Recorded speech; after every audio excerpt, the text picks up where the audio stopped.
Ens trobem a l'any 2012, una època trista i grisa de la història de la humanitat, on els adults van crear un territori fantàstic i meravellós on els nens i nenes de la seva societat poguessin jugar amb tota seguretat i aïllar-se dels perills del seu món. Un espai paradisíac on els infants només tingueren una condició per poder-s'hi estar. Fins que no fossin grans, no podrien sortir al món exterior. Però no tots els nens es van quedar conformes amb aquestes condicions imposades.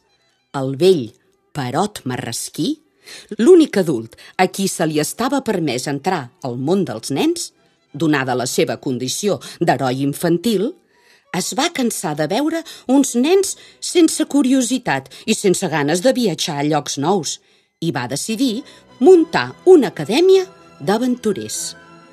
En aquesta escola, els infants es podien inscriure en 3 disciplines: exploració, animació i cavalleria digital, i cadascuna d'aquestes matèries donava peu a l'obtenció del títol d'explorador, d'animador i de cavaller digital, respectivament.